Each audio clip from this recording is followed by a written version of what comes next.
Bonsoir à Voilà. tous et à toutes. On est très heureux de se retrouver avec le Chouk Ben Ogros ce soir, avec Raphaël Ben Admon, être ou ne pas être, Bet Shammai, Bet Hillel. Et la suite, c'est notre intervenant Raphaël Ben Admon qui va nous développer ce sujet passionnant. Bonne étude à nous tous. Vous êtes invités sur le chat à poser vos questions. Et bien évidemment, après, à la fin de session, ouvrez votre micro et répondre au débat et aux questions. Bonne étude à tous. Merci beaucoup, Johan. Merci au Chouk Ben Ogros de nous accueillir et à Lilmod aussi de nous accueillir sur ce Zoom. Merci à tous pour votre présence. Alors voilà, comme vous le savez, c'était une grande perte qui a été annoncée vendredi dernier. Le Rav Adin Steinsaltz qui nous a quittés, mais qui nous a ouvert la voie et qui nous a laissé un héritage énorme. Et donc, je vais commencer par ces mots. Et je me permets également, par ailleurs, de dédier cette étude à une personne que j'ai peu connue, mais qui nous a également quittés la semaine dernière, mais avec lequel j'ai eu un échange très enrichissant. Et je vais juste prendre son nom exact. Chacun de son côté, bien évidemment, s'il veut dédier cette étude à la mémoire de quelqu'un, n'hésitez pas à formuler son nom également. Et Tibadé l'Echaïm, si quelqu'un veut dédier l'étude à la réfoua chez l'EMA de quelqu'un ou à la réussite de quelqu'un, n'hésitez pas à prononcer son nom. Donc, je vais dédier cette étude évidemment au Rav Adin Steinsaltz et à Roger Yitzhak Ben Moïse. Voilà. On va commencer. Et d'ailleurs, je pense que le meilleur hommage qu'on puisse rendre à quelqu'un, c'est de commencer par ses propres mots. De séance en séance, j'ai l'habitude de ramener des notes, des commentaires du Rav Adin Steinsaltz. Alors, je vais commencer par lire ces mots à partir de son livre « Personnages du Talmud » que je recommande fortement à tous les talmudistes, et je recommande de lire, et je recommande aussi chacun de faire ce propre travail de synthèse à partir de tous les textes que vous avez étudiés, d'essayer de profiler les maîtres qui vous ont accompagné dans toutes vos études, à partir des différentes occurrences, dans les différents textes. Voilà. Alors, bien que les deux académies d'Hillel et de Shammai se soient opposées avec âpreté, on ne peut vraiment parler de conflit ou d'adversité au sens usuel. Or, ce soir, on va étudier un texte à partir du traité Hérouvine à la page 13, précisément au verso de la page 13. Évidemment, je vous invite à également étudier le recto, qui est une belle entrée en matière. Et là-bas, on va définir la personnalité de Rabbi Meir, mais également l'essence même des discussions qui opposaient les maisons d'Hillel, les académies de Hillel et de Shammai. Et donc, je commence par ces quelques mots du Rav Adin Steinsaltz lorsqu'il dresse la biographie de Hillel Hazaken et de Shammai Hazaken. Comme l'affirme le Talmud, affection et amitié régnaient entre les élèves des deux écoles. Leur différend est d'ailleurs considéré comme l'archétype d'une marloquette, l'Echem Shammai, littéralement une controverse au nom du ciel. En d'autres termes, parfaitement désintéressément mû par la cause sacrée.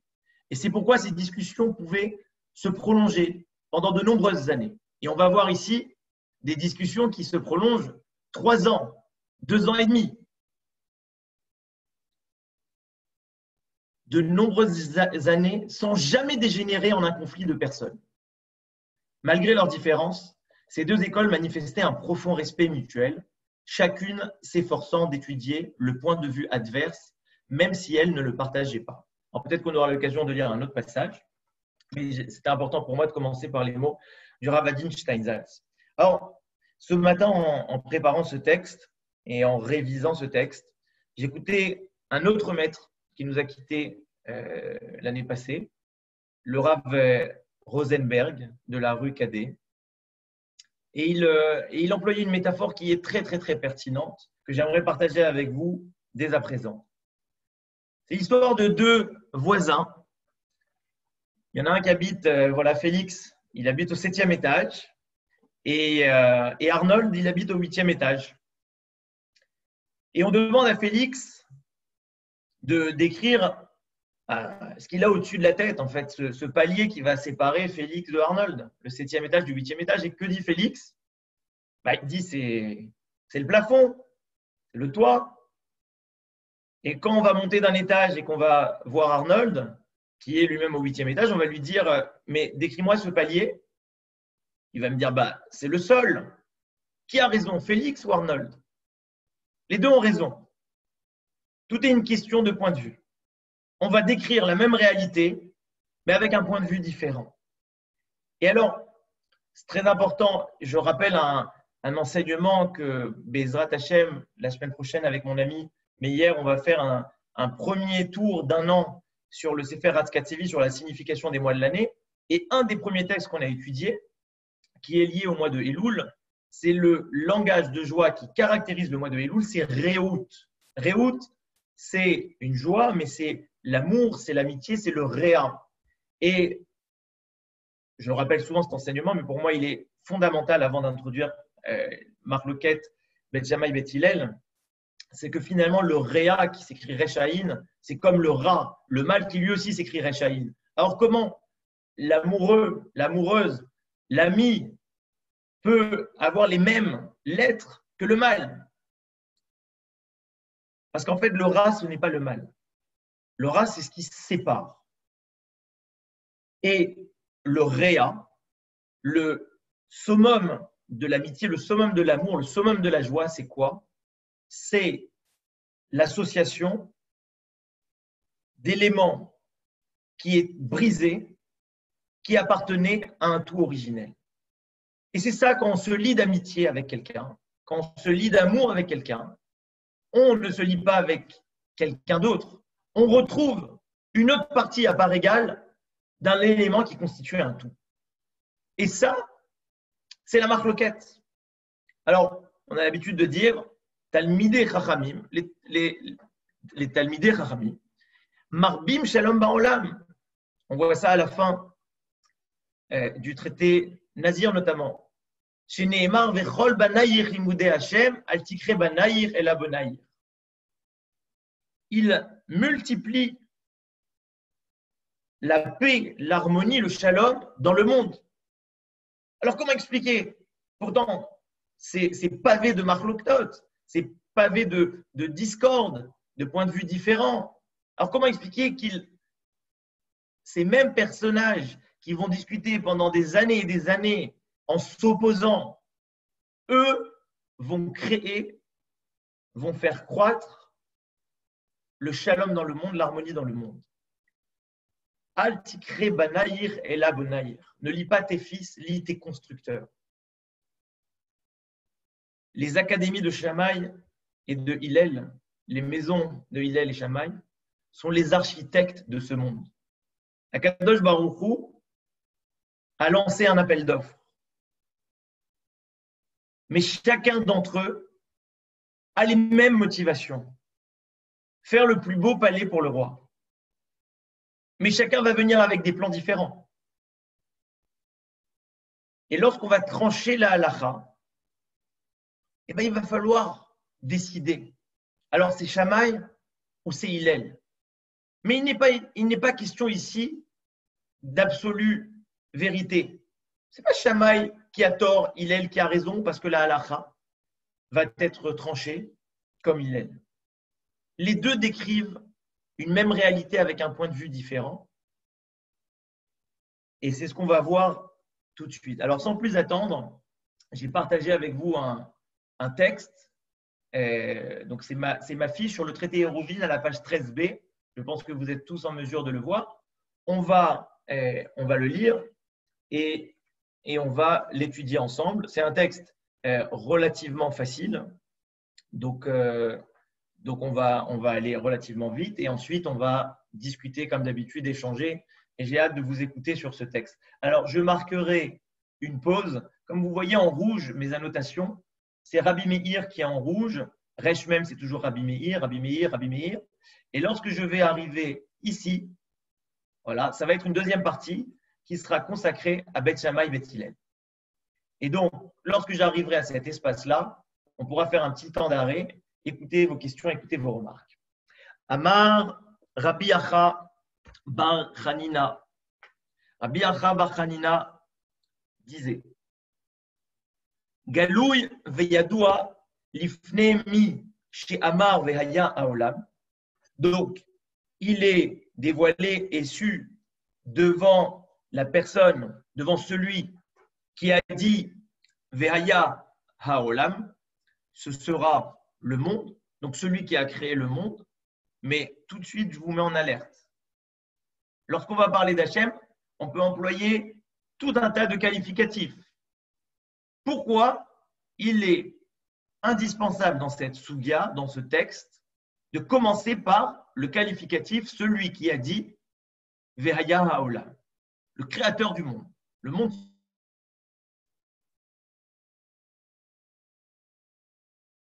Galouy veyadoua lifnei mi she'amar vehaya haolam, she'en bedoro shel Rabbi Meir kemoto.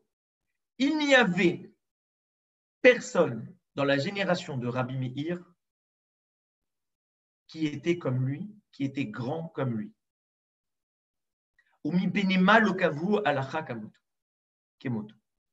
Et pourquoi n'avons-nous pas institué, fixé la halacha, donc la loi, comme lui, dans tous les endroits?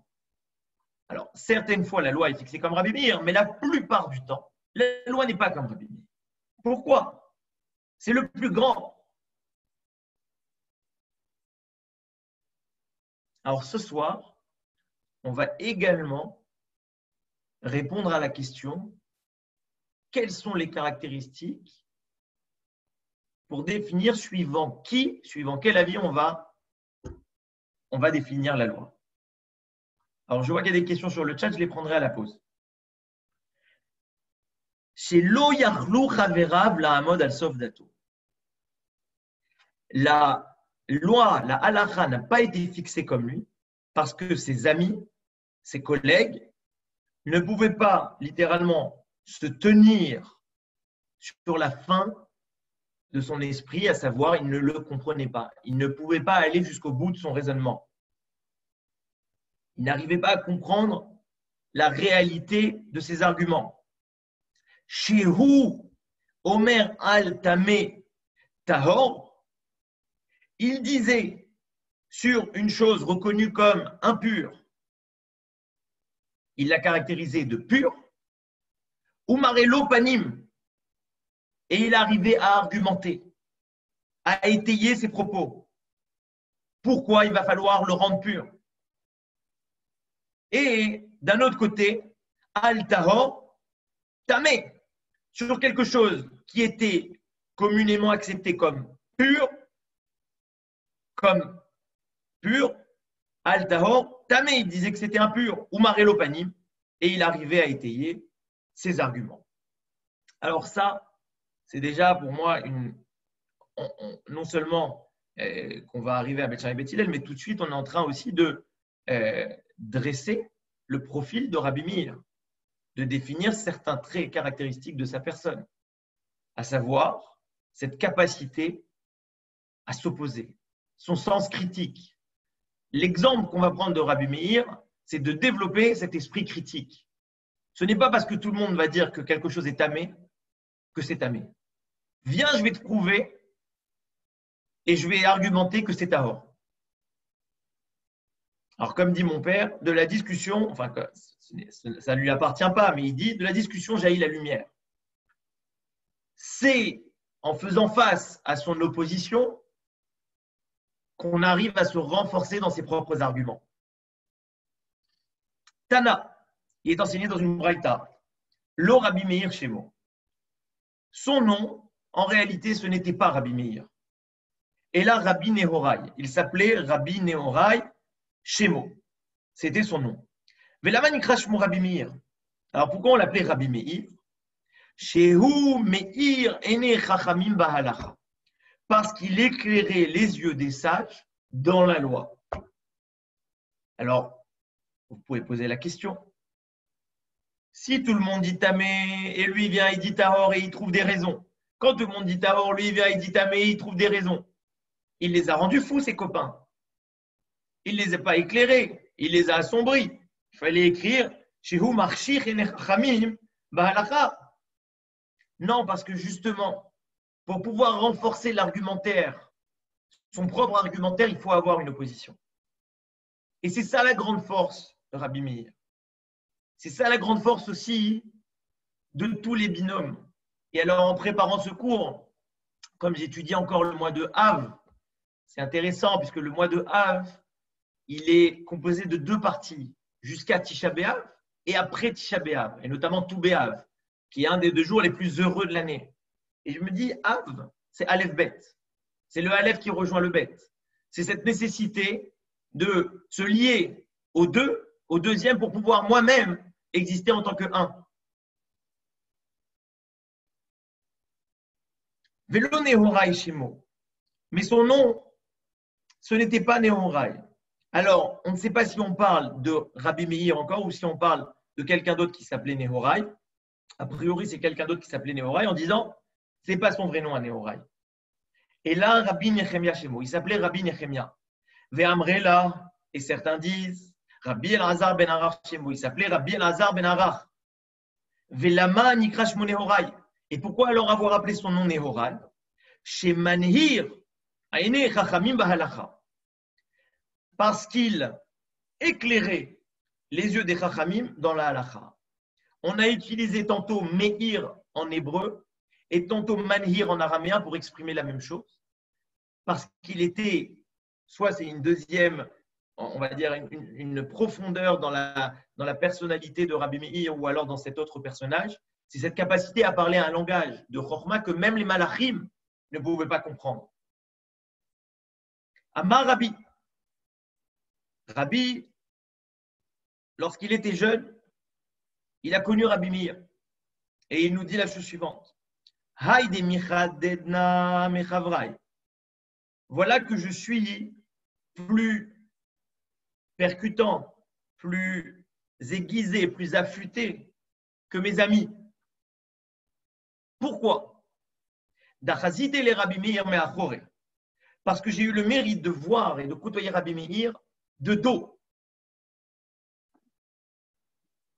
Comme il était jeune Rabbi, lorsqu'il était en classe chez Rabbi Meir, alors il était dans les rangées qui étaient derrière Rabbi Meir. Et donc il disait, je suis plus affûté, plus percutant que mes amis, parce que j'ai eu le mérite de le voir de dos. Veilo chazite mikame. Et si je l'avais vu de face, hava michadadna tefe. J'aurais été encore plus aiguisé, plus affûté. Dirtiv vehayu ainecha root et morecha. Comme il est écrit dans le Sefer Ishaïa, et ce seront tes yeux qui vont regarder tes maîtres. Alors, je ne sais pas si Zoom au XXIe siècle, ça compte, mais je dirais que non, parce que dans le fait de regarder son maître, ce n'est pas juste voir son maître, c'est également être éclairé de la proximité du maître. Et c'est d'ailleurs Rabbi Meir qui était éclairant. Alors il avait seulement l'éclairage de Rabbi Meir, mais de dos, il ne voyait pas la lumière qui jaillissait de son visage. Alors je voyais et j'entendais d'autres commentateurs qui expliquaient le Me'achoré et Mikame, de dos et de face, pas au sens physique et au sens premier, mais en fait, il n'a vu Rabbi Meir que lorsqu'il était métamé des choses qui étaient tahor, que lorsqu'il avait cet esprit négatif, lorsqu'il invalidait des choses, pas lorsqu'il validait des choses. On continue. Amar Rabbi Abahu. Amar Rabbi Yochanan. Rabbi Abahu nous dit au nom de Rabbi Yochanan, Talmid hayalo le Rabbi Meir. Rabbi Meir avait un élève, ve Sumchos Shemo, et il s'appelait Sumchos. Shehaya omer al kol davar vedavar shel tum'a, 48 ta'amei tum'a. sur chaque chose relative à la Touma, il est arrivé avec 48 arguments pour justifier que c'était tamé.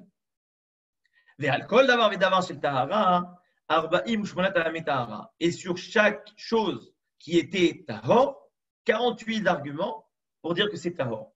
Alors, ici, je vois une régression, puisqu'on voyait Rabbi Meir, cette force d'opposition, et l'élève de Rabbi Meir, la génération suivante, en fait, c'est conciliant. Il va dans le sens. Lorsqu'on dit tamé, il a cette force de pouvoir ramener des arguments, mais pas des contre-arguments.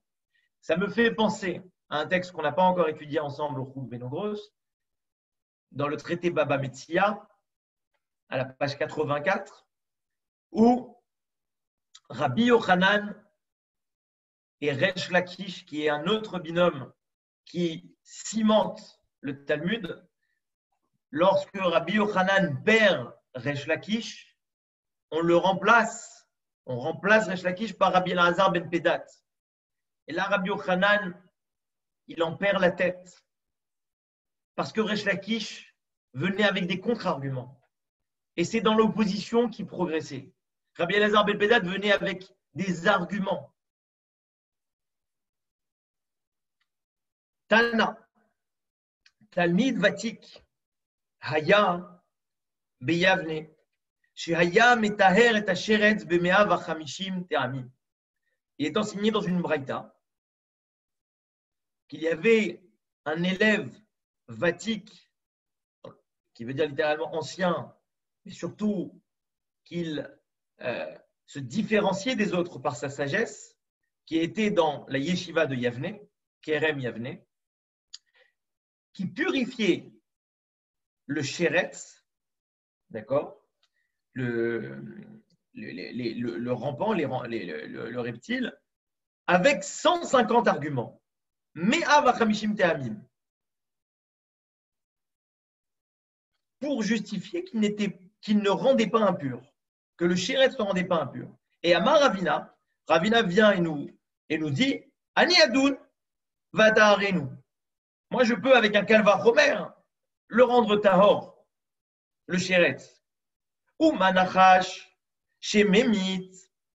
Et voilà que le serpent qui tue, mais le serpent, ce n'est pas seulement qui tue par sa morsure, c'est aussi le serpent qui tue parce qu'il a amené Adam et Chava à la faute et il a amené la mortalité. Chez Mémit, il a amené le mavet dans le monde.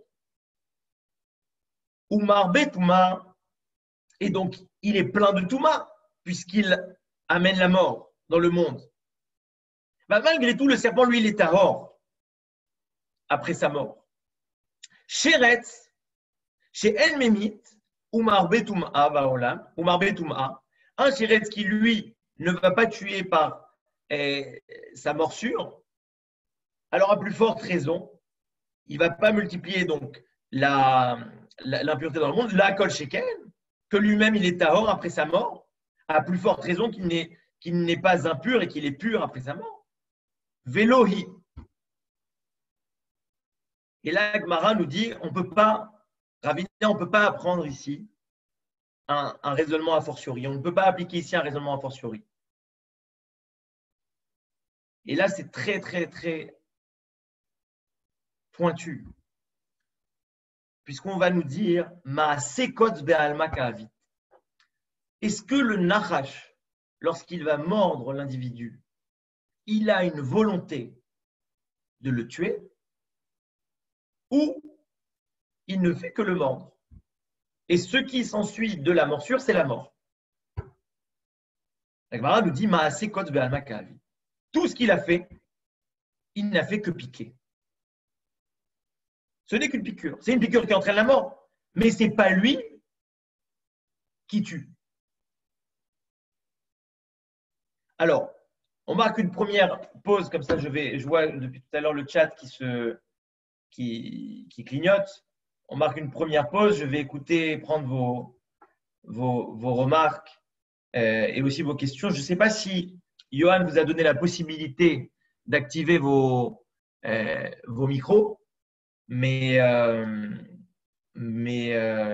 dites-moi, confirmez-moi que vous avez la possibilité d'activer vos micros. Et dans ce cas-là, j'aimerais bien prendre vos questions, vos remarques, vos commentaires, vos éclairages à la lumière de Rabbi Meir. Je vous écoute. Pouvez-vous parler? Félix confirme qu'on ne peut pas parler. Alors, juste, je vais voir si Johan m'a mis en administrateur de ce chat. Excusez-moi. Tchac, tchac, tchac. Où sont les people participants? Je suis co-host, donc j'ai le pouvoir de désactiver ou d'activer vos micros. Voilà, vous pouvez prendre la parole. La parole est à vous. Félix. Juste, le serpent n'a pas amené que la mort, il a amené le péché. Merci pour la remarque. On va voir si ça va nous être utile pour la suite. Est-ce qu'il y a d'autres remarques? Je vois Suzy qui a activé son micro. Piqué et tué, enfin, il y a une petite nuance. Hein. Ah ben, justement, c'est ce que la Gemara fait la nuance. D'ailleurs, le frelon qui te pique. Tout à l'heure, j'ai commencé par l'opposition de Rabbi Meir, par les contre-arguments, cette invitation à développer l'esprit critique de chacun, de ne pas écouter simplement un argument et l'accepter tel quel, mais développer son propre avis sur une question. Je pense qu'il est essentiel, là tu as parlé de nuances, il est essentiel dans tous ces textes, en tout cas dans tout ce texte et ce qui précède également, je vous invite à étudier dans les mots, de voir que ce n'est pas noir ou blanc. En fait, ce n'est pas tamé ou tahor. C'est une nuance, c'est coloré. Chacun il peut y voir en fait ce qu'il veut, mais il y a un mais. C'est qu'en fait, lorsqu'on a besoin de savoir ce qu'on doit faire, eh bien, il faut trancher. Et alors là, ça arrive à tous les niveaux. Ça peut arriver au niveau de la halakha, comme ça peut arriver au niveau de mon équipe au travail, ou alors de mes enfants à la maison. Papa, qu'est-ce que je dois faire? On ne peut pas lui dire, on peut pas rentrer dans une discussion qui dure 2 ans et demi pour lui dire ce qu'il faut faire. Il faut trancher. Si je suis sur le front, qu'un soldat est blessé, est-ce que je vais commencer à analyser toutes les méthodes on pourrait penser comme ça, on pourrait utiliser ci, on pourrait utiliser ça? Non, il y a une urgence. La halakha, elle vient. Et alors, on va le voir par la suite, mais je distingue 2 étapes et on ne peut pas les détacher l'une de l'autre. Et on va le voir, je pense que ce sera certainement l'objet de notre prochaine étude, dans le traité Kiddushin, il me semble, à la page 40, où on dit qu'est-ce qui est plus grand? Une autre grande discussion. D'ailleurs, l'intitulé de ce cours, et on n'y est pas encore, c'est être ou ne pas être. C'est une discussion. Mais une autre grande discussion, c'est qu'est-ce qui est plus grand, l'étude ou l'action? Il me semble que c'est une discussion entre Rabbi Akiva et Rabbi Tarfon. L'un dit l'étude, l'autre dit l'action. Et finalement, on dit, on ne tranche pas comme l'un ou comme l'autre. Et d'ailleurs, on va voir tout à l'heure, on ne va pas trancher suivant être ou ne pas être, on va voir. Mais en tout cas, on va dire l'étude qui amène à l'action. Bravo. Bravo Myriam, bravo Suzy. L'étude qui amène à l'action. Et donc, on ne peut pas détacher l'un de l'autre. Et je pense que la loi, la halakha, a cette vertu de répondre à une nécessité de quoi faire, à une exigence de quoi faire. Je peux manger ou je ne peux pas manger. C'est cachère, c'est pas cachère. C'est tamé, c'est tahor. Mais n'oublions pas que sur chaque chose, même tamé, je peux trouver tous les arguments pour dire que c'est tahor. Et même sur quelque chose qui est tahor, je peux trouver tous les arguments pour dire que c'est tamé. Et ça nous envoie à un autre texte. aussi dans Baba Metzia, à la page 58-59, sur la dissidence de Rabbi Eliezer ben Orkanos, sur le four d'Arnaï, et c'est aussi un texte qu'on n'a pas étudié ensemble, qu'on va étudier, dans 2 séances, où finalement, on va excommunier Rabbi Eliezer ben Orkanos parce qu'il disait Tahor alors que tout le monde disait Tamé. Et en fait, je ramène une autre grande perte de ces dernières années, qui est Elie Wiesel, dans son livre Célébration talmudique, où aussi il dresse le profil de nos maîtres. Je l'ai. Elie Wiesel nous dit qu'il faut comprendre le contexte historique. Il fallait asseoir l'autorité. On ne pouvait pas avoir d'éléments dissidents. Même si Rabbi Eliezer ben Orkanos, il avait toutes les raisons. Et d'ailleurs, il y a une voix qui sort du ciel et qui dit la halakha, elle est comme Rabbi Eliezer ben Orkanos. Le Rambam, quelques siècles plus tard, il va statuer la halakha sur le Talmud d'Arnaï comme Rabbi Eliezer ben Orkanos. Donc il n'est pas question d'avoir raison ou tort. Et d'ailleurs, que la halakha soit fixée comme Rabbi Meir ou pas Rabbi Meir, ce n'est pas une question d'avoir raison ou tort, comme on l'a vu avant. Pourquoi on n'a pas fixé? Parce qu'on ne pouvait pas comprendre. Une des caractéristiques essentielles, comment on fixe la halakha et suivant qui on fixe la halakha? Suivant l'avis qui va intégrer la compréhension des autres. Si mon avis peut être compris par autrui, alors c'est suivant cet avis qu'on va statuer la halakha. Et pas suivant le plus chacham, pas suivant celui qui a raison, mais suivant celui qui va pouvoir être suivi par le plus grand nombre.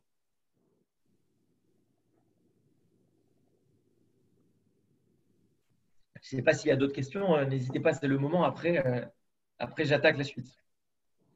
Des questions, des commentaires, des remarques. Alex. C'est frustrant pour Rabbi Meir d'être malgré tout. Il y a du monde. Hein. Myriam, tu peux couper le micro, s'il te plaît, ou je le coupe moi-même. Voilà. Alex, excuse-nous. Non, je t'en prie. Malgré ce que tu as expliqué, justement, la dernière phrase qui est une réponse à ce que je voulais te poser comme question, c'est frustrant que Rabbi Meir ait été mis au banc des décisionnaires, quoi, des décisionnaires halachiques, quoi. Il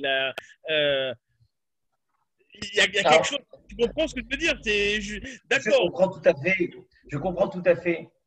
Et en fait, moi, hier nuit, j'étudiais avec mon ami et dans les 11 Chaim Shel, on en parle régulièrement, Chaim Aruchim, Chaim Shel Shalom, Chaim Shel Bracha, il y a un Chaim, donc il y a 11 Chaim dans le Birkat HaChodesh lorsqu'on annonce le nouveau mois.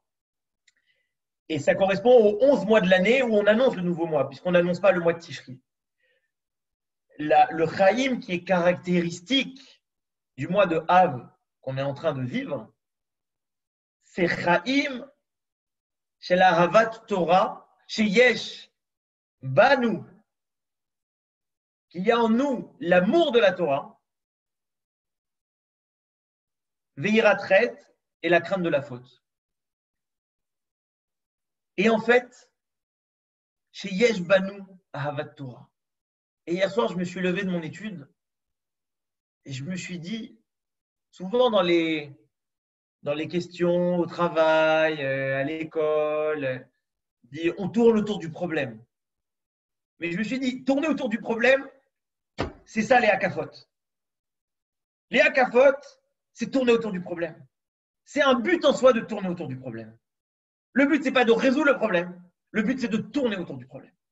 Et c'est un kiff que ça dure 2 ans et demi, que ça dure 3 ans. C'est terrible. C'est terrible d'arrêter. Et alors, je me rappelle, le jour où j'ai lu ce passage de célébration talmudique d'Elie Wiesel, j'ai eu ce rapprochement avec mon univers, qui est l'univers du commerce. Et je me suis dit, peut-être que c'est là aussi un des traits caractéristiques des commerçants et des commerçants juifs, puisque j'ai eu l'occasion de travailler encore avec des hommes d'affaires, même quand le deal est conclu et que c'est mieux que ce qu'ils avaient voulu au départ, eh ben, ils ne sont pas contents. Et je me suis dit, ben oui, maintenant j'ai compris. Ils ne sont pas contents parce que le but, c'est de négocier. Le but, ce n'est pas d'obtenir. C'est tellement un kiff d'être dans l'échange, d'être dans la discussion. Et ça, tu n'as pas envie que ça s'arrête. Et donc, je reviens sur l'amour de la Torah. Et j'anticipe déjà la deuxième partie, parce que c'est le titre. Le titre, c'est être ou ne pas être. Et ben voilà, Rabbi Meir, ce n'est pas lui qui pose la question, c'est Beth Shammai et Beth Hillel qui vont discuter sur la question. Mais je me J'ai une dis, question. Beth Shammai qui vient nous dire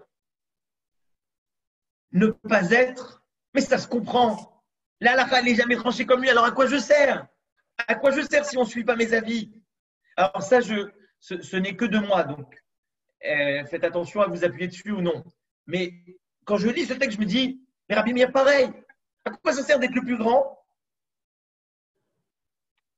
si on ne suit pas mes avis? J'ai une question, Raphaël.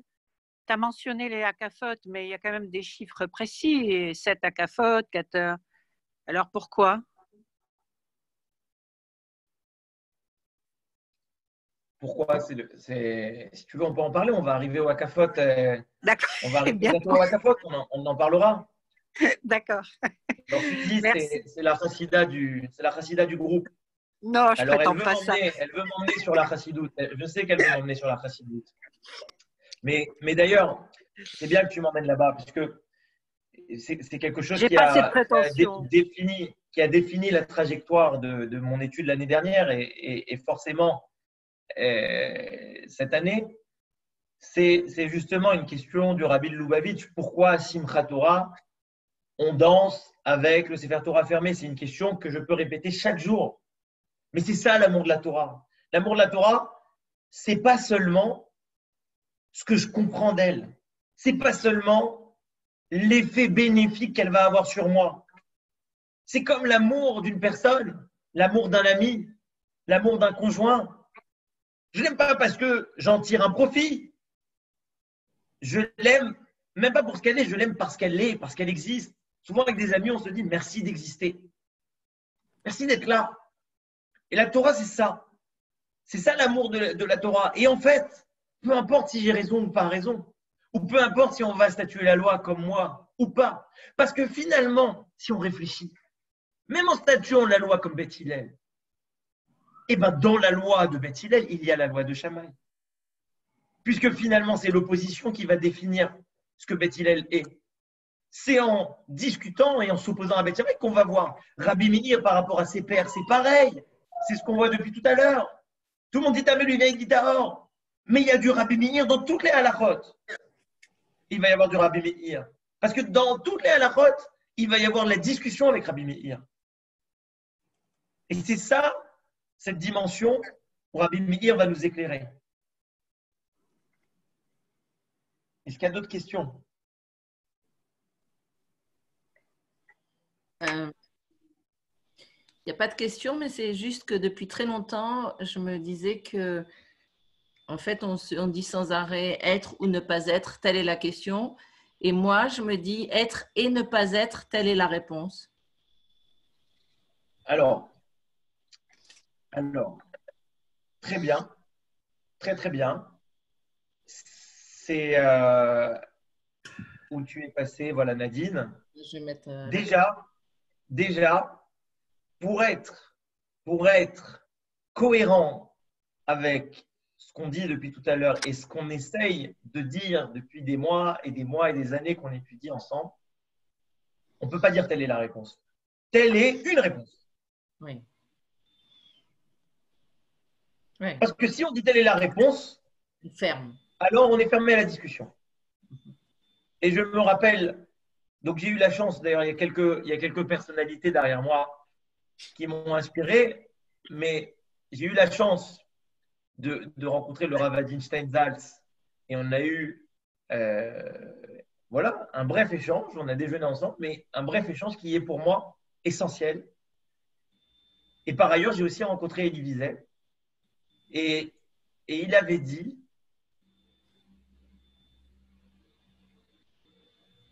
j'aime le doute, je déteste les certitudes, les certitudes empêchent l'autre d'exister. Et en fait, je ne me rappelle plus du tout de la conférence. Je me rappelle cette phrase. Et j'ai eu des moments où j'étais en phase avec cette phrase, des moments où je suis moins en phase avec cette phrase. Mais en fait, je comprends maintenant. Je suis en phase avec cette phrase dans la pensée. Je ne suis pas en phase avec cette phrase dans l'application. Il faut être assertif dans c'est cachère, c'est pas cachère, parce qu'il y a une loi. Cette loi, c'est la loi des Chachamim. C'est la transmission depuis des générations et des générations. Et on va voir, on peut faire dire n'importe quoi à la loi. On peut prendre un chéret, voilà, un chéret, et on va dire il est à or. On peut faire dire n'importe quoi et trouver plein d'arguments. Et même les 150 arguments qu'il va trouver, c'est pas juste qu'il trouve 150 arguments, c'est pour te dire, tu peux trouver tous les arguments que tu veux ou tous les contre-arguments que tu veux. Mais il y a une loi, et c'est très dur pour moi de dire ça. Je suis pas forcément par nature un homme de loi, parce que justement, je ne sais pas figer les choses. Mais la loi, elle est là pour figer. Mais il ne faut pas oublier que la discussion ne s'arrête pas au moment où la loi est figée. La discussion, la remise en question, l'esprit en critique se développe en permanence. Et nous ne sommes pas des robots appliquant de la loi. Nous appliquons la loi parce qu'on aime Hachem. Nous étudions la Torah parce qu'on aime Hachem. Et c'est comme ça qu'on s'attache à lui. Et c'est que comme ça qu'on s'attache à lui. Et alors, ce que tu dis, être et ne pas être, alors je me permets de corriger, telle est une réponse. On avait étudié à l'approche de Purim, pas au Chouk, mais une autre sikha bien connue du Rabbi de Lubavitch sur Kam Rabba Vesharté des Rabbi Zera. Parce que Rabba s'est levé en plein mixté et a égorgé son copain Rabbi Zera. Et donc là-bas, on amène cette histoire pour étayer ou non l'idée de Chayav Adam le Basoumé de Pouria ad Deloyada, qu'un homme doit s'enivrer à Purim jusqu'à ce qu'il ne sache plus distinguer entre Arur Aman Baruch Mordechai. Et on voit cet exemple-là. Et en fait, Rabba, c'est celui qui est grand. Rabbi Zera, Zéaïra, ça veut dire petit. Un, il est dans l'être, l'autre, il est dans le pas-être. On pourra l'étudier en profondeur. Et donc là-bas, on avait cette conclusion d'être et ne pas être. Pas d'être ou ne pas être. Ça veut dire ne pas être, c'est quoi? C'est l'annulation de soi pour laisser un maximum de place à Dieu. Et être, c'est qu'en même temps, Akadosh Baruch Hu, il n'attend pas de nous d'être des malachim, il n'attend pas de nous d'être des anges. Il nous a créés avec un corps. Pourquoi? Pour pouvoir appliquer les mitzvot dans ce monde, pour pouvoir faire briller sa lumière dans ce monde. C'est la notion de l'évatel. Bitoula, oui, bien sûr. Et moi, ce que je vois ici dans ce texte, qui fait aussi un texte, pour le coup, on l'a étudié ensemble au Choug, c'est dans le traité Tamid, page 11, la rencontre entre Alexandre le Grand et les sages du Negev. Alexandre le Grand demande aux sages du Negev, parmi 10 questions, que doit faire un homme pour vivre? Les sages du Negev lui disent il doit se tuer, il doit mourir. Que doit faire un homme pour mourir? Il doit vivre. Et en fait, on peut voir un écho dans ce texte, c'est que finalement, on peut aussi dire ne pas exister pour être. C'est quoi ne pas exister pour être? Et on va le voir tout de suite. C'est rester dans le silence, l'observation, écouter la vie d'autrui avant de soi-même prendre la parole et d'arriver avec des oppositions. Ensuite, continuer cette discussion. C'est-à-dire que c'est pas, comme tu dis tout à l'heure, c'est pas l'un ou l'autre. C'est encore une fois, c'est l'un et l'autre, et c'est en permanence. C'est en permanence. Et pour ça, il faut faire preuve d'une très très grande humilité, et donc une grande qualité qui est l'humilité. On va le voir tout de suite, sans plus attendre, deuxième partie, Amar Rabbi Abba, Amar Shmuel, je partage mon écran tout de suite. Et évidemment, à la fin, on pourra, encore une fois, échanger. J'ai vu qu'il y a des commentaires sur le chat, on les lira plus tard. Ne soyez pas timides et ouvrez les micros quand c'est possible. Amar Rabbi Abba, Amar Shmuel. Rabbi Abba nous dit au nom de Shmuel.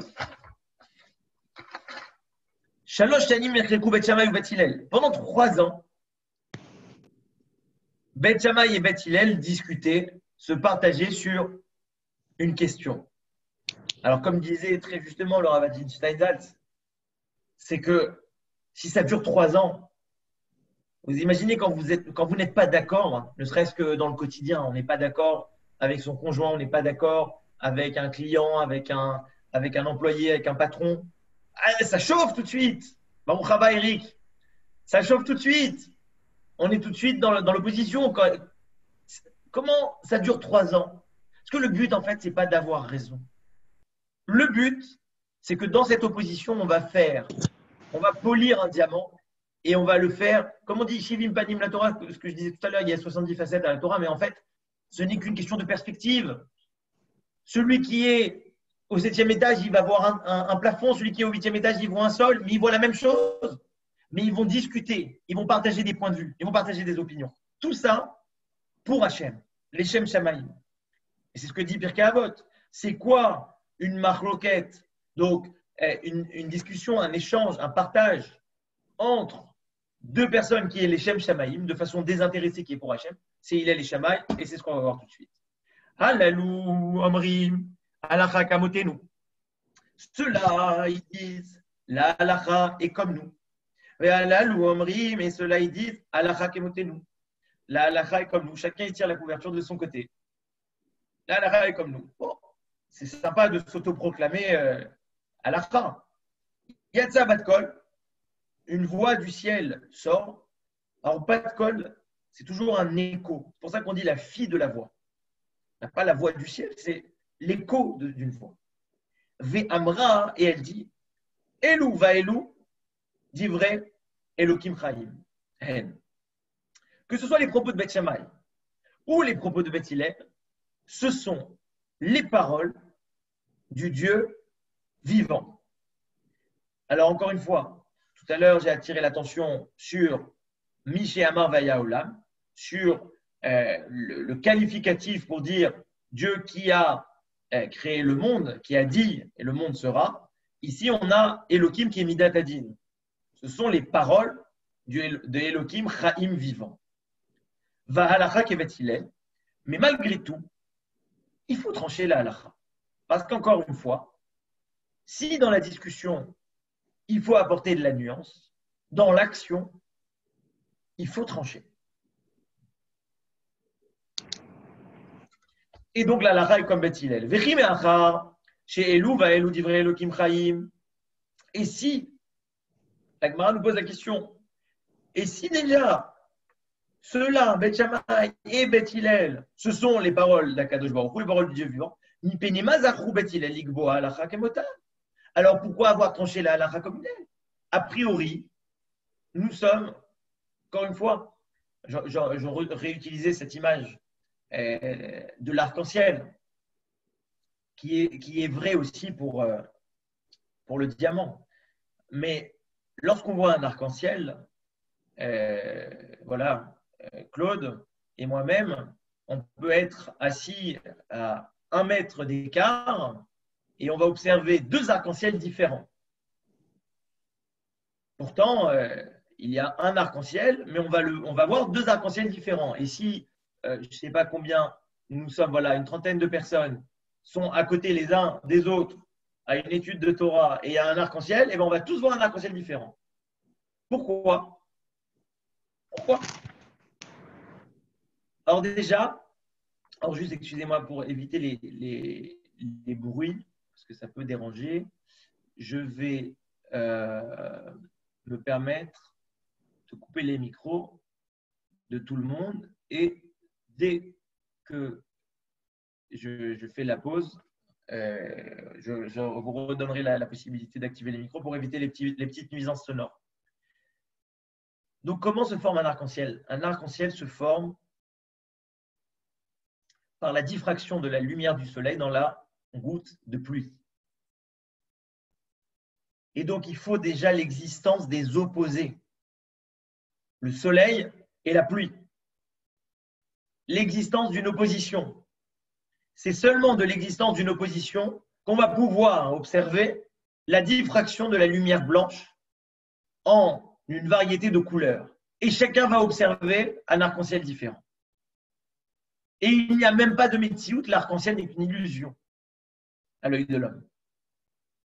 Ça veut dire quoi? Ça veut dire que dans toutes ces discussions, dans toutes ces divergences, on va voir que des expressions, des nuances, des couleurs différentes.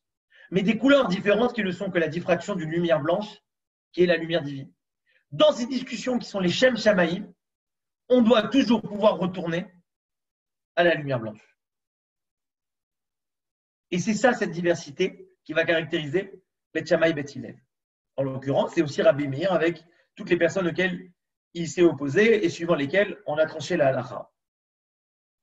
Maintenant, pourquoi la halakha, elle est comme Bet Hillel? Alors, pas partout. Hein. La halakha, elle est...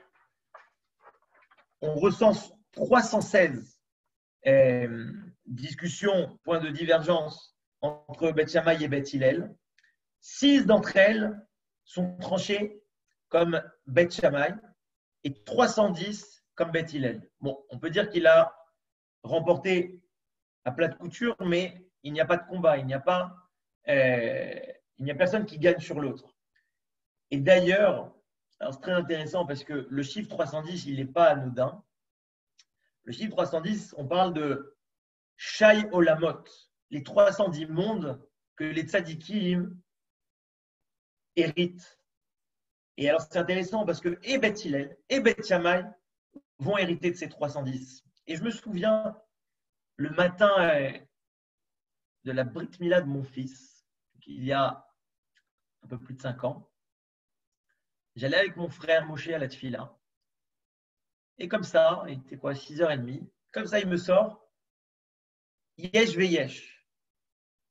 Il me dit, toutes les marques loctotes, quand on voit la halakha, on va étudier Mishnah Berurah, Yesh Omrim, Veyesh Omrim. C'est quoi Yesh Veyesh? Yesh, c'est 310.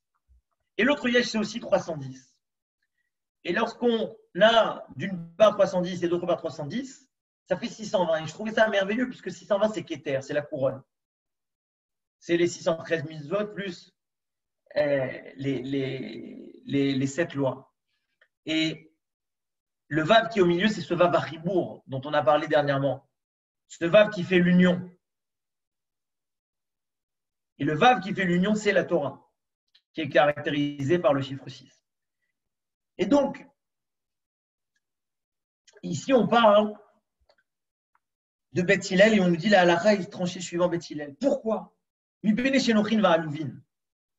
Parce qu'ils étaient agréables, calmes, patients, humbles. Alors, je sais qu'il y a 2 mots, mais les 2 mots, c'est Nochin Aluvin. Après, pour traduire, il y a beaucoup de nuances. Chez Nochin va Aluvin Hayu. Veshonin. Ah, voilà. Ils enseignaient, ils étudiaient, pardon. Divrehen, Vedivre Bet Shammai. Ça ne suffit pas d'étudier ma propre méthodologie, ma propre façon de penser. Je dois m'intéresser à comment l'autre y pense. Comment l'autre avec qui je parle, il pense. Qu'est-ce qu'il dit? Vélod. Et encore plus que ça. Et là, chez Magdimin, d'Ivrei Bet Shammai et d'Ivréen, il mentionnait en premier les propos de Bet Shammai à leurs propos. Alors, ça c'est le pshat, mais lorsqu'on lit, et là chez Magdimin, d'Ivrei Bet Shammai, les d'Ivréen, moi, dernièrement, j'ai écouté une vidéo sur le pouvoir du silence, j'en parlais tout à l'heure. Et en fait, le pouvoir du silence, c'est ce pouvoir d'écouter l'autre et de l'observer. Avant de parler, écoute l'autre. tu vas gagner beaucoup, beaucoup d'informations. Et alors, si on est sur une table de négociation, sur une table de discussion, de pouvoir observer l'autre, bouger ses pions, avant soi-même de parler, ça c'est ça qui confère le pouvoir à quelqu'un. Et donc, j'ai l'impression ici, et là chez Magdimin, d'Ivray Metcharet d'Ivray, c'est qu'il les laissait parler en premier. Ou alors, d'abord, ils voyaient Beth Shammai bouger, et ensuite, eux-mêmes, après une observation, ils bougeaient. Maintenant, la Gemara va nous amener des exemples, et on finira là-dessus. Keota chez Shanino. Donc, dans le traité Souka, on nous enseigne Mishaya Rosho Verubo, celui dont la tête et la majorité de son corps se trouvaient Basuka, dans la Souka, Veshulchano Betor Habayit, et sa table était à l'intérieur de la maison. Donc, il mangeait à table, mais la table était à l'intérieur de la maison. Bet Shammai Posli ou Bet Hillel Marchiri. Bet Shammai invalidé et Bet Hillel disait que c'était OK. Amrou Bet Hillel et Bet Shammai. Bet Hillel dit à Bet Shammai, Lokach Haya Maaseh. Alors ça, c'est la force justement de l'observation, la force de l'illustration par l'exemple. Voilà, une fois, regarde ce qui s'est passé. Chez Al-Khou Zikne Bet Shammai Zikne Bet Hillel et Vakar et Rabbi Yochanan ben Achoranit, les sages de Bet Shammai et les sages de l'Académie d'Hillel sont partis rendre visite à Rabbi Yochanan ben Achoranit pendant la fête de Sukkot. Yoshev Rosho Verubo Basuka Veshulchano Betor Habayit. Et ils l'ont vu, ils l'ont trouvé assis, sa tête et la majorité de son corps dans la souka, et la table, sa table, lui, elle était quoi? Betor Habayit. Alors voilà, Bet Shammai n'irait pas rendre visite à quelqu'un qui ne suit pas la halakha. Ça, c'est l'argument qui est apporté. Misham Reaya. Et la Beth Hillel répond, vraiment, tu veux m'apporter une preuve de cet exemple? Afen, Amroulo, même ici, lorsque les sages de l'Académie de Shammai sont partis rendre visite à Rabbi Yochanan ben Achoranit, ils lui ont dit, Imkar haïti noheg, lo ki yamta, limkar haïta noheg, lo ki yamta mitzvatuka, miyamecha. Si c'est comme ça que tu te comportes, à savoir que ta tête et ton corps sont dans la souka, mais ta table, elle est à l'intérieur de la maison, alors tu n'es pas quitte de la mitzvah de la souka. Donc, ça c'est un premier exemple, mais je vous invite à vous interroger sur la nature de cet exemple. Et alors, c'est intéressant à chaque fois que j'étudie ou je parle de souka, j'ai toujours cet enseignement du grand rabbin de Luxembourg, Alain Nakache, où il disait, c'est vraiment pour moi, c'était l'écho de la phrase d'Elie Wiesel, j'aime le doute, je déteste les certitudes empêchent l'autre d'exister. Il disait, un scar qui est cachère, c'est un scar, donc une souka qui est cachère, c'est une souka dont le scar a plus d'ombre, enfin la souka a plus d'ombre que de lumière. C'est-à-dire qu'il va y avoir plus de points d'incertitude et de doute que de certitude. Je trouvais ça très très intéressant. Alors maintenant, quelle incidence, quelle influence ça va avoir sur ce passage en disant que son shulchan, il est à l'extérieur? Je vous laisse cogiter, on en discutera après. Mais j'imagine aussi que si quelqu'un il a la table à l'extérieur de la souka, c'est seulement sur la table à l'extérieur de la souka, mais aussi son opposition qui est à l'extérieur de la souka. Celui qui est à l'autre bout de la table, que je rejette de mon domaine de souka. Je vous laisse réfléchir. On va même réfléchir ensemble. Quels sont les enseignements qu'on en tire? L'élamedra, le fait que la halakha ait été fixée comme Beth Hillel parce qu'ils étaient particulièrement humbles, il a nous enseigné chez Kol Mashpil Atzmo, tout celui qui se comporte avec humilité, Akadosh Baruch Hu Magviho. Akadosh Baruch Hu va l'élever. Alors c'est intéressant, et c'est ce que je disais tout à l'heure à Nadine, c'est aussi cette formule, ne pas être pour exister. Comme la réponse des sages du Negev à Alexandre le Grand. plus moi-même, je vais être mashpil, je vais me réduire pour laisser place à l'autre, Akadosh Baruch Hu, il me grandit. Vechol hamagdiya atzmo, et tout celui qui va s'enorgueillir, Akadosh Baruch Hu mashpilo. Akadosh Baruch Hu, lui, il va le ramener à sa place. Kol hamechazer ala gdula, gdula borachat mimenu. Tout celui qui court après le kavod, après les honneurs, alors les honneurs le fuient. Vechol aboreach mina gedula, gedula mechazeret acharav. Et tout celui qui fuit le kavod, les honneurs, alors les honneurs vont justement le suivre. Et alors c'est intéressant également puisqu'on va arriver à un page, on revient en fait à la nature de ce texte et je ne sais pas si le tableau s'est peint chez vous, mais pour moi il se structure. C'est que on dit Akina ve'ata'ava ve'akavod motzi'in et ha'adam min ha'olam. En fait, la recherche du kavod, c'est ce qui fait sortir l'homme de ce monde. C'est pas juste que le kavod va te fuir, c'est qu'en fait, la recherche du kavod, ça cause la mort de l'homme. Ça le fait sortir de ce monde. Maintenant, la Gemara nous dit,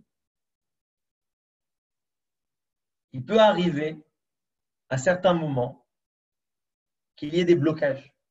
Ça peut être dans la parnassa, ça peut être dans le zivoug, donc dans le travail, dans la recherche d'un conjoint, ça peut être dans différents domaines. Sha'a dochakto, vechol adochek et sha'a. Donc tout celui qui veut faire du forcing, ça passe pas, il fait du forcing. Ben, si ça passe pas, ça passe pas. Lâche prise, accepte, c'est juste une question de timing. C'est juste une question de moment. C'est pas ton moment. C'est pas en faisant plus d'efforts que tu vas obtenir tes résultats. Alors évidemment, il faut faire des efforts, la Ishtadlout, et ça, je ramène à une étude qu'on a fait, il me semble, au début du confinement. En fait, c'était le deuxième cours du confinement, sur le traité Megillah, page 6, où on disait là-bas, si quelqu'un te dit Yagati im yomar lecha adam, Yagati velo matzati al ta'amen, j'ai fait des efforts et je n'ai pas trouvé, donc je n'ai pas eu de résultat, ne crois pas, et ainsi de suite. Vous vous rappelez du passage? Ça ne s'appliquait pas dans le zivou, ça ne s'appliquait pas dans la parnassa. Non. Ça, c'est Mina Shamaï. En fait, il y a encore ce slogan politique qui revient travailler plus pour gagner plus. En fait, c'est une illusion. Vous voyez des personnes qui travaillent plus et plus et plus, ils ne gagnent pas forcément plus. Il ne faut pas faire le forcing. Peut-être qu'il faut augmenter sa émouna, son bitachon, sa tfila. Comme on a vu dernièrement, les hitpalel, c'est la racine de patil tamid alav, ce couvercle qui est rattaché à l'ustensile. C'est-à-dire que les hitpalel, c'est les hitraber, c'est se connecter à Dieu. C'est qu'il faut davantage se connecter à Dieu, mais surtout ne pas forcer. Et tout celui, ça ne marche pas pour le moment, il ne réussit pas. Sha'a omedetlo. Eh bien, il est patient, il attend, et bien ça va arriver. Chaque chose en son temps. Et on finira sur cette fameuse question, donc être ou ne pas être. Tanoura Banan, dans une braïta, on nous enseigne, pendant 2 ans et demi, Bet Shammai et Bet Hillel étaient en marloquette. Tout à l'heure, c'était 3 ans, maintenant c'est 2 ans et demi. Ils sont un peu moins patients. Alalou Omrim, cela ils disent, Lo ach, Lola Adam, chez le Nivra. Il est mieux à l'homme de ne pas avoir été créé. C'est terrible. C'est terrible. Ça veut dire quoi? Ça veut dire que je m'oppose, a priori, au plan divin. Dieu, il a décidé de créer l'homme. C'est que c'est ce qu'il y a de mieux. Yoter Mishinivra. C'est mieux de ne pas avoir été créé que d'avoir été créé. Pourquoi? D'après les commentateurs, parce qu'il est difficile de faire face aux séductions du Yetzer Hara.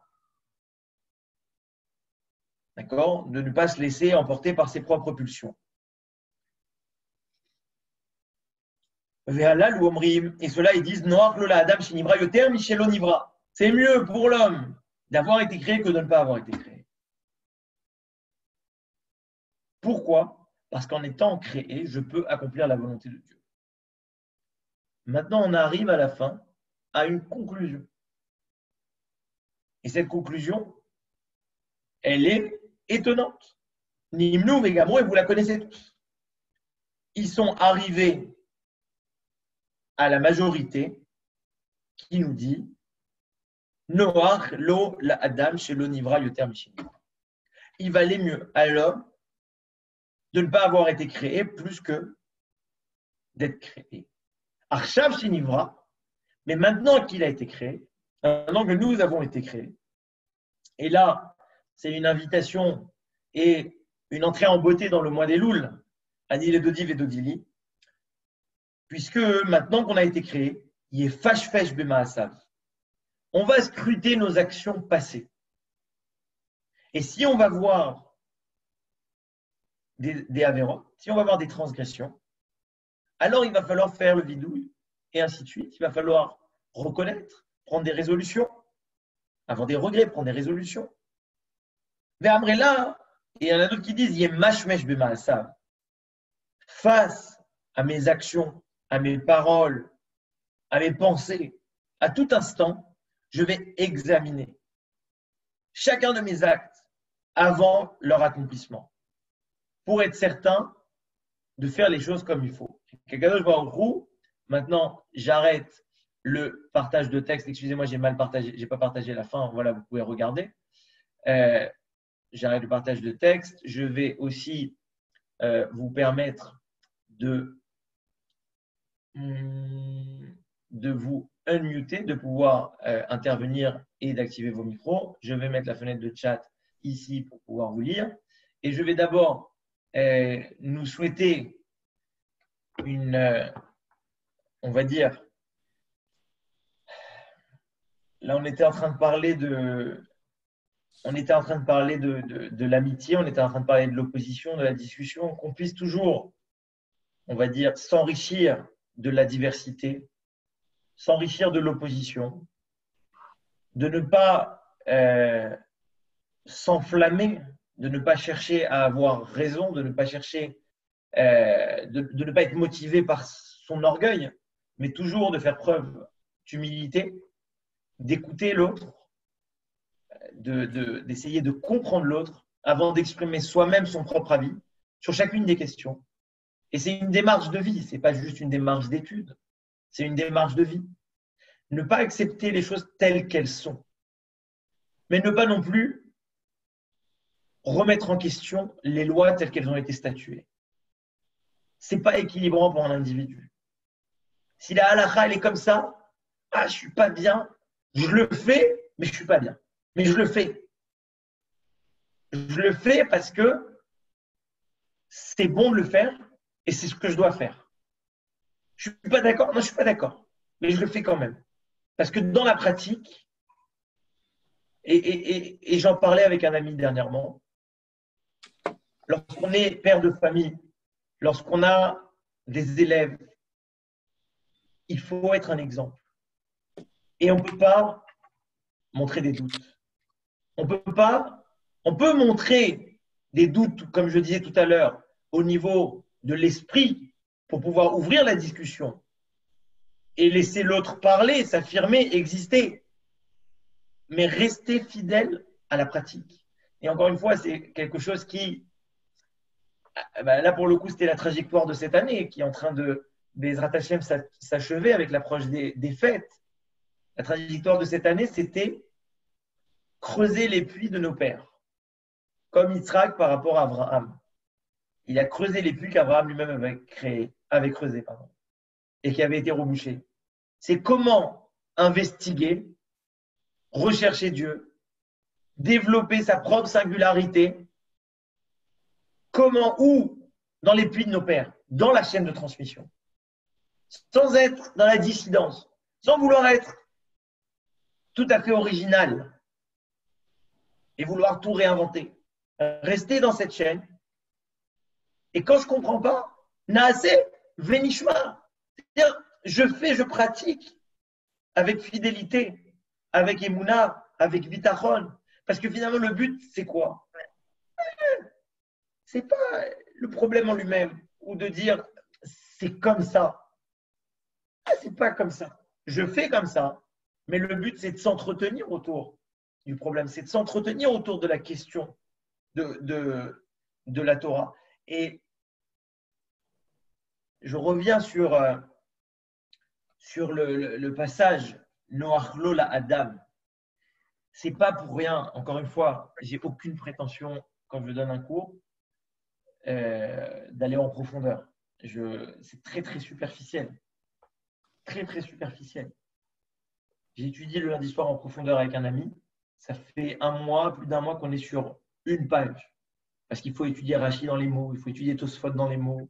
Il faut comprendre la nuance, pourquoi une lettre est différente dans l'intitulé de Rashi et quelles vont être les incidences dans son raisonnement. Évidemment, ce n'est pas en profondeur, mais quand même, au niveau méthodologique, faites attention à l'usage de chacun des mots.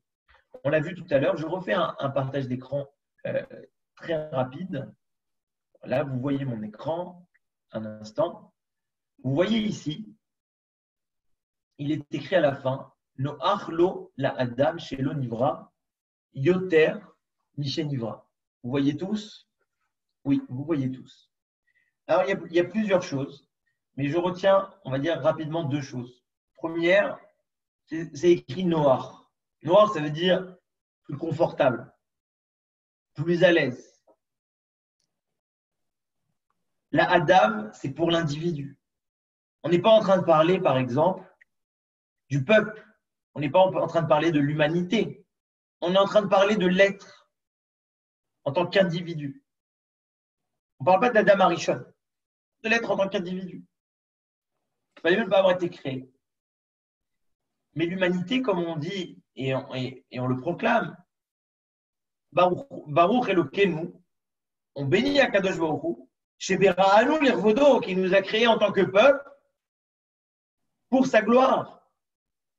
Mais en tant qu'individu, c'est différent. Maintenant, voilà encore une fois, avec Félix, je suis très heureux de te voir à l'écran. Un véritable exemple pour nous de discipline, de rigueur et de précision dans l'étude. On parlait et il me disait Noachlo la Adam, la Adam. Et je pense que c'est la réponse des Tosfot. Mais pas pour le tzaddik. Pour le tzaddik, bien sûr, c'est bien qu'il ait été créé. Pourquoi? Parce qu'il éclaire le monde dans la halakha. Sans le tzaddik, on ne pourrait pas savoir ce qu'il faut faire. Et alors moi, je lui disais, Félix, regarde, c'est intéressant. Juste avant, on parle de quoi? On parle de Rabbi Meir. Qu'est-ce qu'il faisait Rabbi Meir? Chez vous, Meir et Chachamim ba'halakha. Il éclairait justement les yeux des sages dans la halakha. Ce n'est pas pour rien avec sa position. Et là, on parle de la création de l'homme. Alors, tout à l'heure, on a parlé de l'individu, mais si on parle de Adam, c'est intéressant, parce qu'on a ce débat juste après quoi? Après une discussion sur la pureté et l'impureté du serpent. Où est-ce que c'était?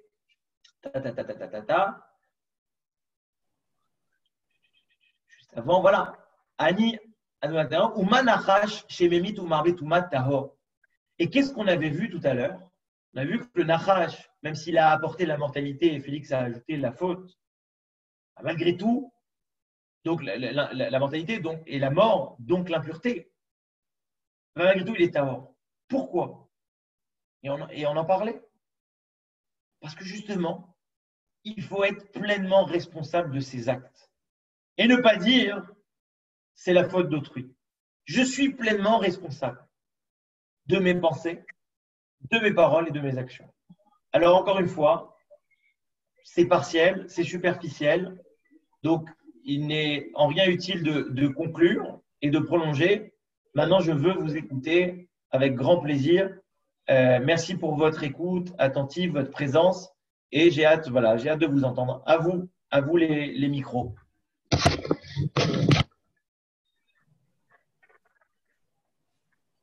Alors, Joël, Suzy, Claude, Et Nadine, moi, toi, je les voulais, micros moi, je voulais désactivés. dire, moi, Activez-moi. je voulais dire que bon, si on prend l'exemple du serpent qui reste pur parce qu'il est responsable jusqu'au bout de ce qu'il fait, mais c'est quand même un petit peu, je sais pas, moi, je me pose des questions. Il est dans une négativité quand même, le serpent, par rapport à quelqu'un d'autre, quoi. Une autre créature, quoi, de Dieu. Mais on parle juste sur tu as bien compris, donc le serpent est pur, mais c'est l'homme qui est responsable. Hein. C'est-à-dire que c'est la responsabilisation de l'homme, justement. Maintenant, le fait que ça passe par le serpent, il a été puni pour ça. Oui, d'accord. D'ailleurs, j'étudiais dernièrement encore une fois le Nachash Nechoshet, le serpent d'airain, qui en fait était debout. Et lorsqu'on levait les yeux, puisqu'il était debout, alors en fait on levait les yeux vers le ciel et on guérissait. Et quand je vois cet épisode, à chaque fois, je me dis, mais c'est intéressant. En fait, qu'est-ce qui apporte la guérison dans ce monde? C'est de remettre le serpent debout. Là, il est sur un bâton. D'ailleurs, c'est le symbole du caducé. Mais c'est de le remettre debout. C'est de revenir à un état antérieur à la faute. Tout ça, c'est tout le but. Apporter la réfoua dans ce monde, apporter la rédemption, la guérison, c'est de revenir à cet état antérieur à la faute. Être debout, c'est être responsable. D'accord. Bien fait. Sur un... On était debout quand on a reçu la Torah. Hein. Atem nitzavim hayom kulechem. On était nitzavim. Et d'ailleurs, qu'est-ce qu'il est écrit dans le Sefer Shemot Parashat Yitro? On était Vaïtiat Sevu Betartit Ha'ar. On était debout sous la montagne. Et alors j'entendais au nom du Rav Cherki, c'est quoi se tenir debout sous? C'est ce qu'on retrouve en anglais. Dans le mot compréhension, comment on dit la compréhension? Understanding. Ouais. C'est ça la compréhension. Quand on était dans la Torah, on était debout. Et si déjà on parle... Bon, continuez, je veux vous écouter.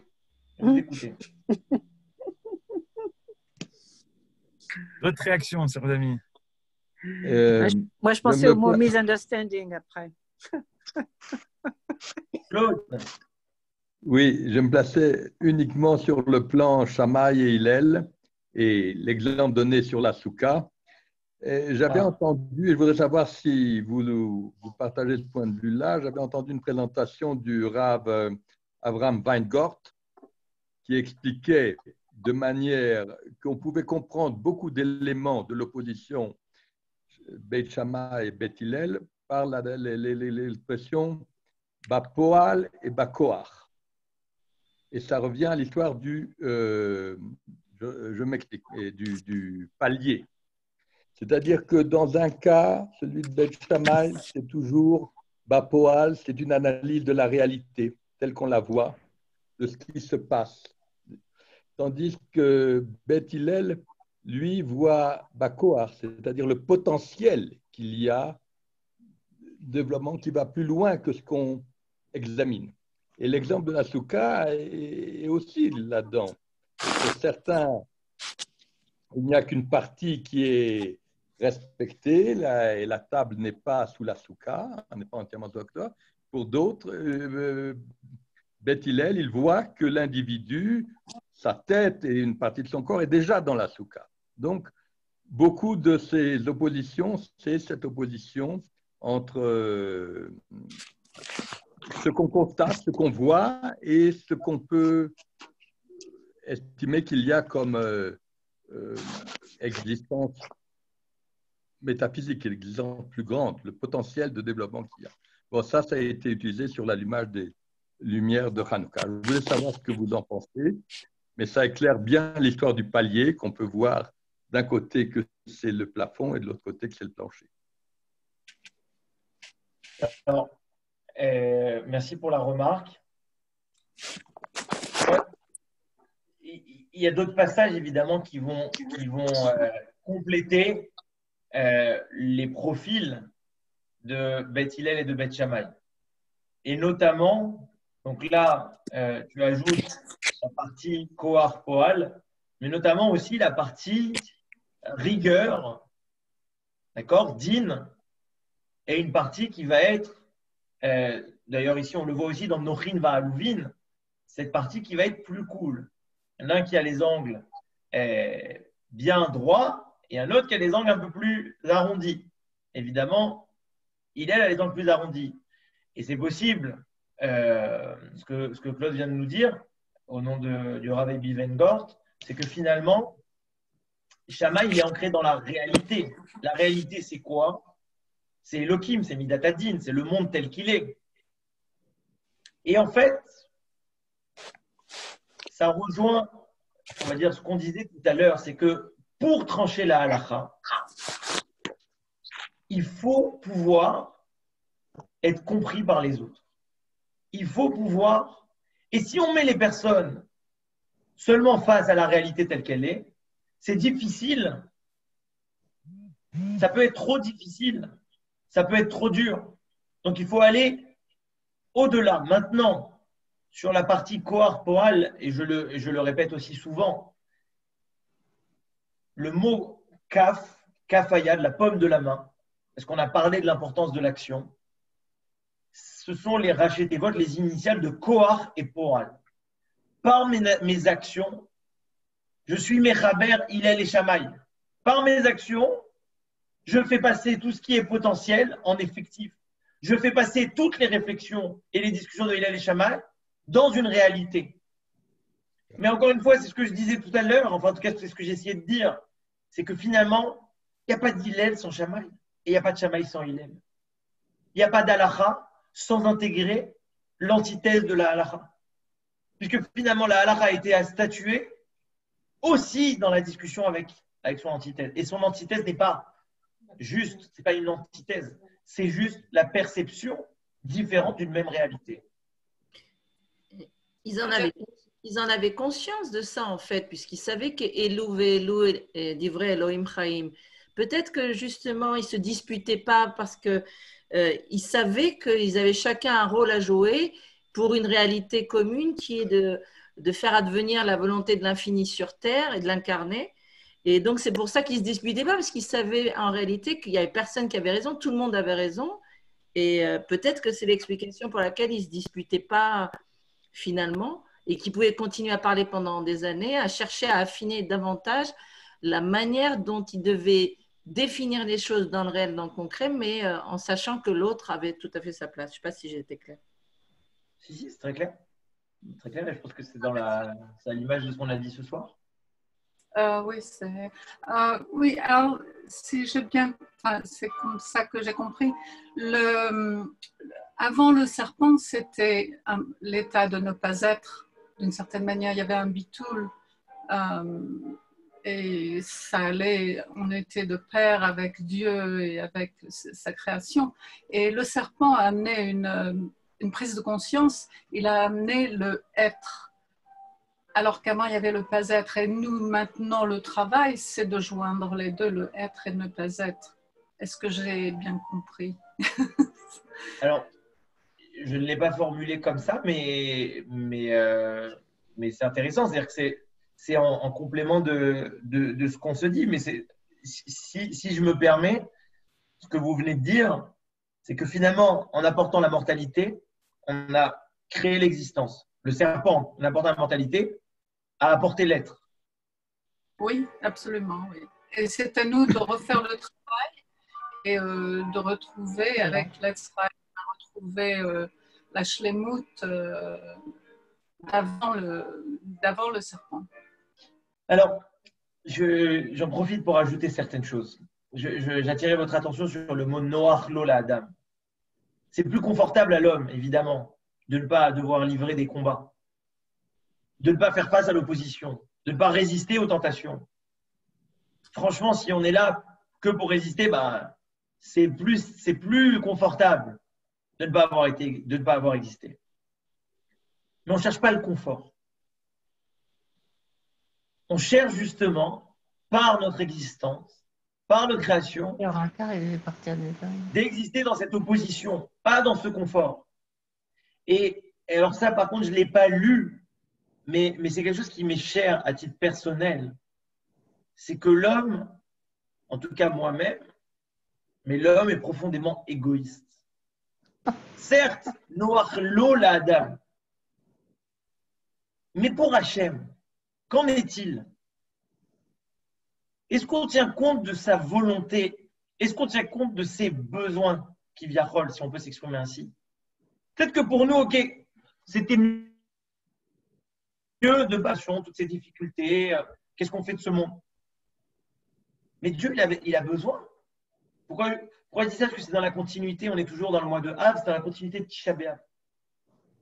Peut-être que certains n'ont pas le manque d'un temple. Mais à un moment, on peut quand même réfléchir. Si c'est la volonté de Dieu, peut-être que ça lui manque à lui.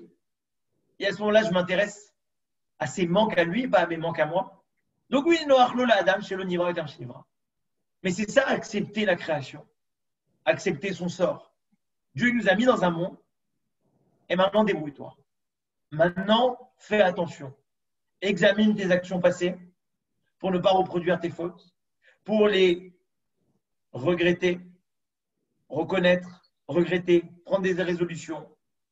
Et aussi, au-delà du travail d'introspection, il y a ce côté, cette patience, cette froideur. C'est un côté très, très analytique. Pourtant, on a envie d'être spontané, on a envie de faire les choses par pulsion, par amour. Non. Pèse le pour et le contre dans chaque chose. Fais attention à tout ce que tu vas dire, tout ce que tu vas faire. Essaye de contrôler tes pensées. Et, encore une fois, hein, on parle de l'humilité, mais cette humilité qui est aussi l'expression d'un silence. Apprendre à écouter l'autre.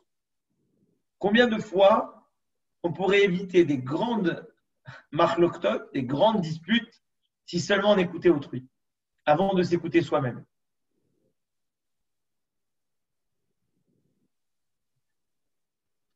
Je vous écoute.